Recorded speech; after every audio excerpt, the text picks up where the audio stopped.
Hi, I'm Diane Halala. I'm the coordinator for personal and career counseling at Arundel Community College. Today we're going to talk about what's your major. I want students to explore some of the concepts to consider when choosing a major. We're going to talk about some of those concepts today, some resources that are available, understanding your personality type.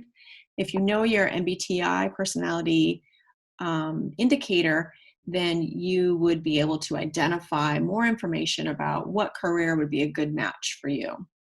Let's go ahead and share my screen. This PowerPoint that we're using was given to us from some of the career counselors that worked at AACC before us. I don't know who the initial creator is, so I just wanted to explore that quickly before we go on too far. So where do we begin? We want to gather information about ourselves. We want to know, what is our personality like? What are our interests, our skills, our experience? What are some of my values, academic style? What resources are available to me? What have I used in the past? What are some barriers that will need to be considered when choosing a career? Things that might get in the way of succeeding in one career versus another. We want you to identify potential majors. What career might be a good match? After gathering that information, exploring the careers that match. After that, we help to research information. There are all kinds of online resources that can assist you in exploring different careers, giving you information about things such as, what is the general pay? Is this a field that is growing or shrinking? Is this something that matches my personality or that matches my Holland code? These are all things that a career counselor can assist you with. If you are a student at AACC, we can help you do this one-on-one in an appointment. If you are a community member to Anne Arundel County, we could also go ahead and make some appointments to work through some of the resources that are available for career exploration. After you have explored some of your careers, you want to limit those choices down. You want to start to narrow down, maybe using a 10-point scale. On a scale of 1 to 10, which of these careers are a very good match with me and what I like to do and what my values are and my personality type, my interests. Really only considering the 9s and the 10s and ignoring anything that is below that as long as your list is narrowing. After that, you want to choose and validate. You want to decide, what majors am I considering? Meet with people who have those degrees and who are working in those fields. Talk with them to assure yourself that this is the right area and the right direction that you want to go in. Oftentimes people use an MBTI score and assessment. That's the Myers-Briggs type indicator. It's one of the industry's most widely used psychological tools in the world. We use it as a self-reporting device. So you basically answer the questions, fill in the bubbles, and when you're done, you can self-score. It doesn't need to get turned in to somebody to score for you. It's very user-friendly. It's designed to identify your strengths and your preferences and to help you understand why some situations might be uncomfortable or others might be enjoyable. Some may be energizing and some may be draining. When you know your personality type, it helps to answer some of these questions. The more you know about yourself, the more successful you will be at choosing a career that you'll love. If you choose a career that doesn't match your personality type, then you may be kind of having an internal battle with yourself and perhaps not loving the job that you choose. So Carl Jung developed a conceptual theory of the MBTI and what it's based off of. Isabel Myers and Catherine Briggs further developed it. It's based on 4 principal psychological functions: sensations, intuition, feeling, and thinking. You see the letters next to those. Those are each of the 2 optional scores that you could get for each category. So within sensation, you can get an introvert or an extrovert. Within intuition, you can get the sensing, and so on and so forth. We're going to go over each of these concepts next. It does not define a person's total being. There are other factors to consider when choosing how much of your personality type follows the description. Every individual is complex. They have their own unique set of genetic and experiences that can influence or contribute to who they actually are. So it's not a textbook definite, this is what defines you. It's just something to take into consideration as a piece of your whole self. So why do we use it? Well, it'll help you better to understand yourself and others. It can be helpful for career insight and guidance. It can help you to clarify your path and your purpose. What are you wired to do? Why do you prefer this over that? And it can help you better understand your relationships. This can be relationships amongst work, amongst your colleagues, your peers. It can also be relationships within your family, within a marriage or a partnership. It helps to understand what makes one person feel one way and another person feel another. So what's your personality type? You can take the MBTI in many ways. You can contact a career counseling center in your area and complete the paper form, or there are also online forms. There are also a lot of online forms of the MBTI. It's not the exact MBTI, but there are ways to take a free version that is available and gives you a personality type based off of the 16 personality types of the MBTI. One of that is called 16 personalities. If you Google that and answer the questions, you'll be able to figure out what your personality type is. Another is located on our webpage in the Career Services site, and it has direct links to lead you to answering the different assessment questions to find out your type. So it is a function of inborn preferences in those 4 areas that we already discussed. You can be either extroverted or introverted when regarding energy. You can be sensing or intuitive when regarding information. You can be thinking or feeling with regards to how you make decisions. And you can be judging or perceiving with regards to lifestyle. Now, it's not always a direct one or the other. It's kind of a spectrum. Sometimes we might be right in the middle between an E and an I, in which case you might want to consider the personality types of both E and I. Sometimes we could be a very, very strong S, but somewhere in the middle of your decision-making techniques, so thinking, feeling. So you want to consider how strong each of your scores are when looking at the definition of what that means, because it can be kind of individualized for each person on top of experiences, which we talked about already. How do we direct our energy? So this is introvert versus extrovert. We are primarily pulled outward by our external environment, or we have people, things, and events outside us draw us inward towards our thoughts and feelings. So if you are one who tends to be pulled outward towards the external environment, you would be considered an extrovert. If you are somebody who gets pulled inward as a response to the external environment, the things and the people around us, then you would be considered an introvert. Extroverts feel pulled toward outer world of people, things, and activities.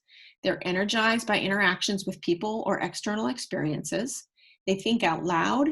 They process thoughts by talking them over, and they are talkative, communicative. They tend to be pretty open about themselves. They express their feelings more readily, and they have broad friendships with many, many people.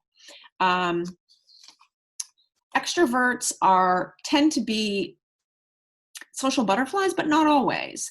They need outside stimulation to prevent boredom. They recharge their battery by having that external stimulation, and they may seek that recharge from people or activities. Let's go on to introverts. Introverts feel pushed towards their inner world of thoughts, feelings, and reflections. They're energized by their inner resources. They need downtime. They need alone time to recharge their battery. They process internally prior to sharing with others. They are generally harder to get to know, a little bit more private, and they don't communicate freely about themselves. There's more underneath them than meets the eye. They're not an open book. They often keep their feelings hidden, might be a little bit more reserved, and oftentimes have few but very deep friendships. They're not necessarily socially awkward or antisocial, which is often the stereotype. They just need more time to themselves to recharge and can be stimulated by their own minds, and as a result are happy to be alone and to process those thoughts. How we take information in around with the world around us is the determination of sensing versus intuition. So after taking your assessment, if you look at your second letter, if it's an S versus an N, then this is what we're going to explore. So do you take in information by the way of your senses, the way what you hear, what you feel, what you smell, and what you taste? Do you process information by focusing on associations and relationships and patterns? So sensing looks at specific parts and pieces, whereas intuition looks at patterns and relationships. Sensing tend to live in the present and delight in what's there, whereas intuition live towards the future and anticipate possibilities. Sensors tend to trust experience. They like to apply reliable, proven solutions to problems, very concrete, whereas intuition tend to be seen as more imaginative. They like creating ways of doing things and kind of thinking outside of the box. Sensors prefer to start with facts and then form a bigger picture.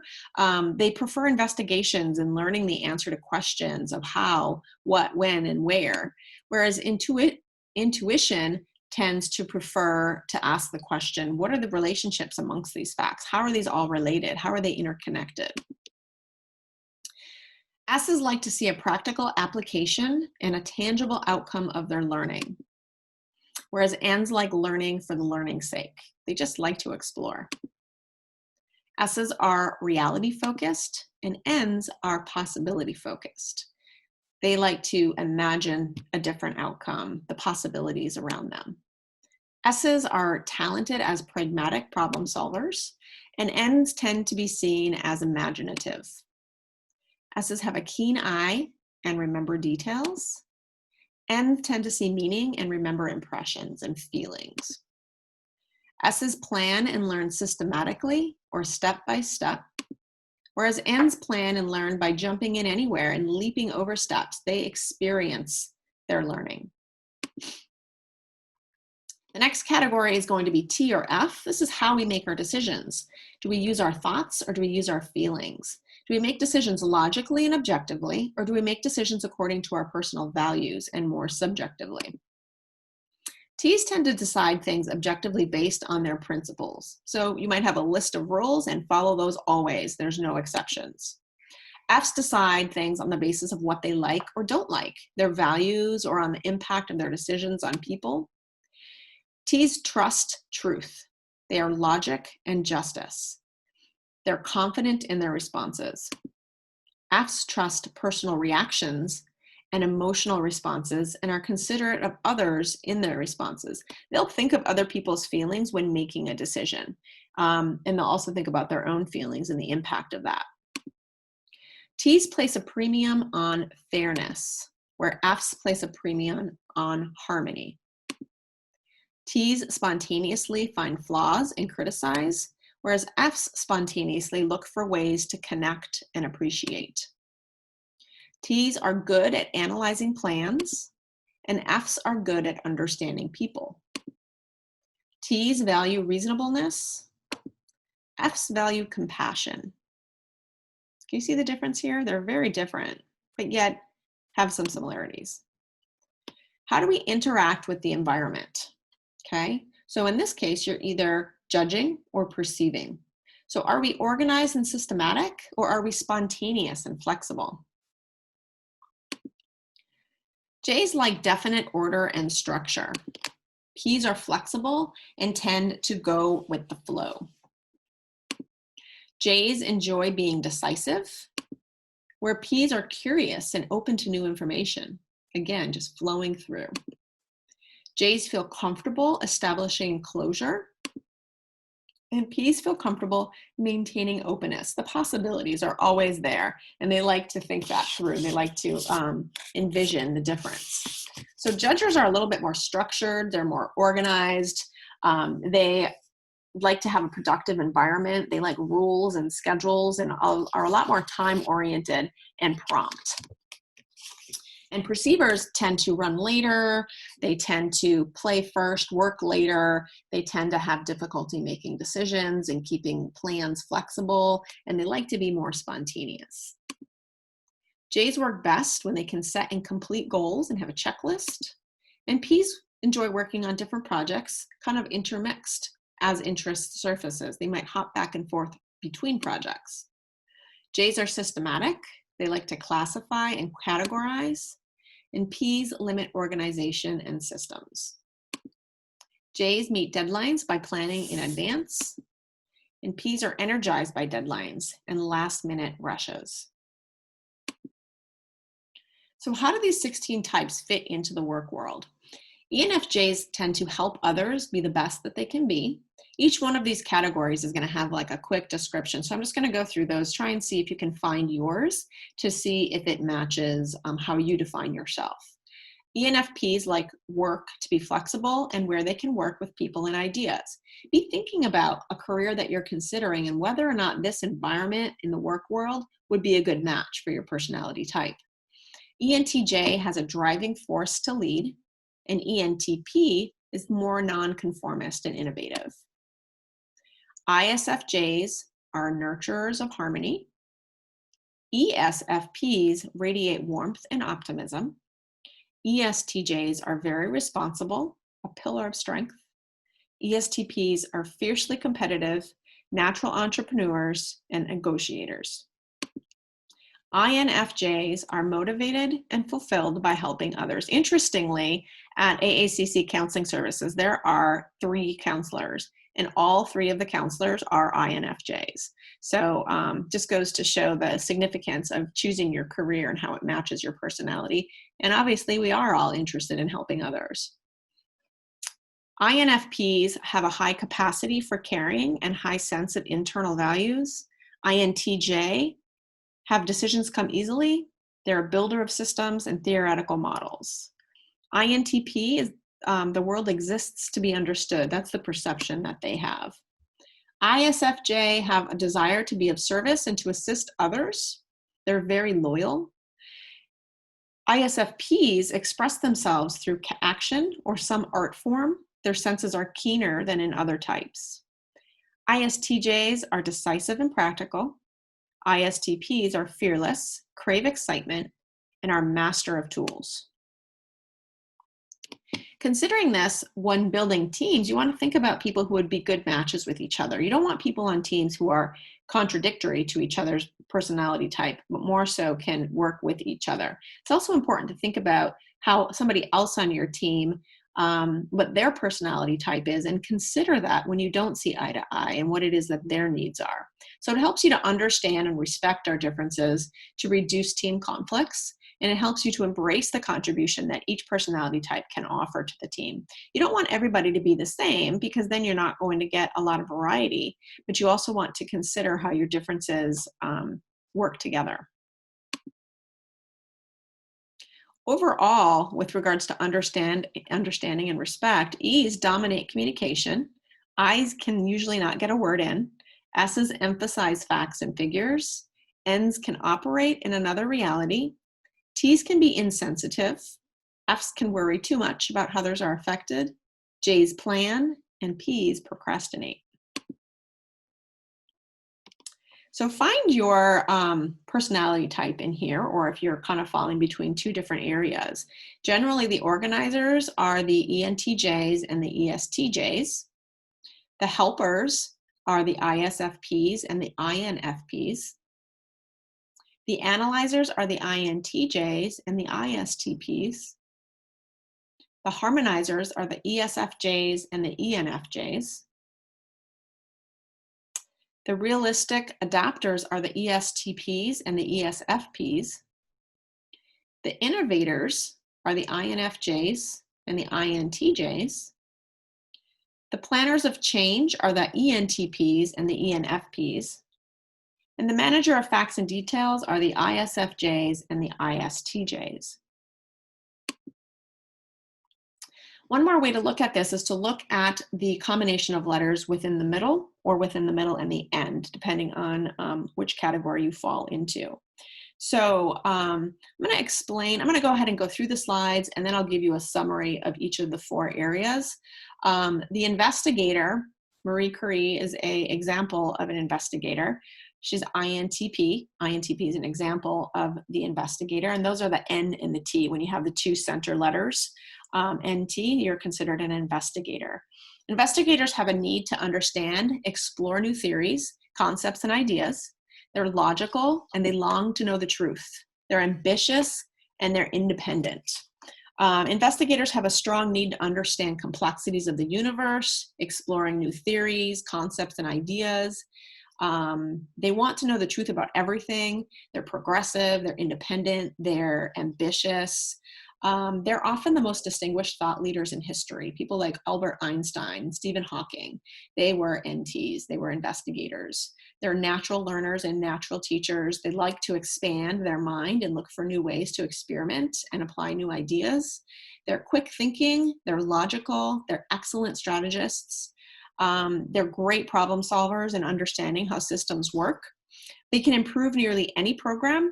They'll listen to anyone who has something to teach them, but unfortunately will ignore anyone, despite rank or authority, who might seem incompetent or unable to teach them something. They're independent, strong-willed, and they're unlikely to cave to influence or peer pressure. They have deep emotion, but share with a select few. And this information comes from Psychology Junkie. It's a great site. I would encourage you to check it out. It's psychologyjunkie.com. It gives a lot of information about some of more depth about your personality type. The dreamer is anybody who has the N and the F in the center of their code. An example is Edgar Allan Poe, Anne Frank, Leo Tolstoy. These are teachers, counselors, social workers. Their strong need to understand humanity. They nurture the hearts of mankind. They have a desire to see the world for all it can be, and they're future-oriented. They don't focus on the past or the present. Dreamers tend to find meaning in patterns, rich emotions. They have a lot of empathy. They consider feelings before making decisions. They understand humanity and peer deeply into the heart of mankind. And they want to nurture mankind and want to go beyond the surface of who someone is. They want to understand someone's soul on an intimate level. They have great ability to inspire. They're kind of considered romantics. They're lovers of beauty. They see the world for its potential. They focus on future and they fight for the weak. They're seen as being very insightful and having a deep intuition. They're excellent peacemakers. They abhor conflict, and they see meaning and significance behind all things. That is the dreamer. Next, we have the defender. George Washington is a great example for defender. It's the S and the J that we're looking at. They are a beacon of stability and loyalty. They have a strong sense of responsibility and justice. They're hardworking and honest. They are focused on law and order and right and wrong. Some more information about the defender is that they're driven by a strong sense of responsibility, dependability, and justice. They tend to be hardworking and honest. They have a strong sense of right and wrong, and they long for security and stability. They'd like to understand the world in a concrete, realistic way, and they strive to be level-headed in everything that they do. People like Mother Teresa, Warren Buffett were SJs.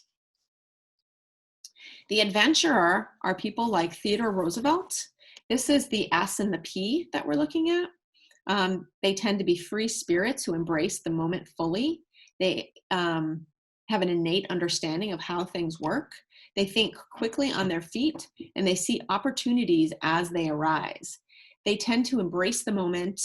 They can make the best of any moment. They absorb information through their senses. That's where the S comes from. And they're extremely aware of their outer environment as a result. They don't like schedules and guidelines and being kind of stuck in a box. They have a zest for life and they live in the now. They're very skilled with their hands, have a strong desire to try new things. They love moving and working with their hands and their bodies. Sometimes that leaves them to feeling pretty athletic as a result. They have a feeling for adventure. They have a deep set independent value. They're kind-hearted and gentle, and they have a strong sense of right and wrong. So these are the people who have the F in the middle. And for the people who have the T in the middle of their S and their J, these adventurers tend to be thinking adventurers. They're more strong. They have a stronger awareness of how the world works, and they love to collect facts and expand on their knowledge base. They like to take things apart and learn by hand, and they have a quick grasp to tools and machinery. Be thinking about your code and what career would be a good match solely based off of this. Think about what you learned. What did you learn about yourself, about the people in your life? How will your personality type assist you in making your career decision?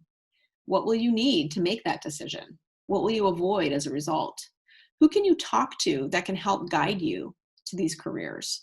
Think about going online and looking up some of the different career matches that came to you based off of your personality type.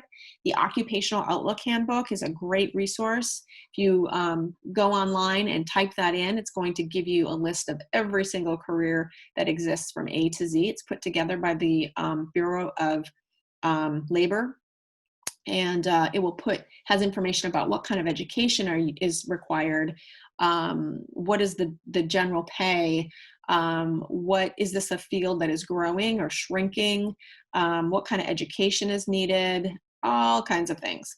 So explore your external resources.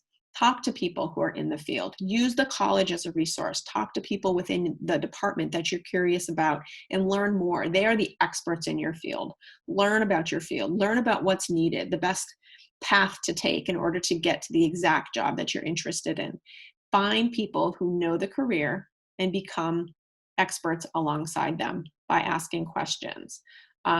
Look up good questions to ask when you meet these people. If you want to explore your career further, if you feel like you would benefit from having a one-on-one conversation, give us a call at AACC. An email address to reach us would be counseling@aacc.edu. To call us, you can call 410-777-7111 to make an appointment, and we will be happy to talk with you. Thank you so much. Have a really great day.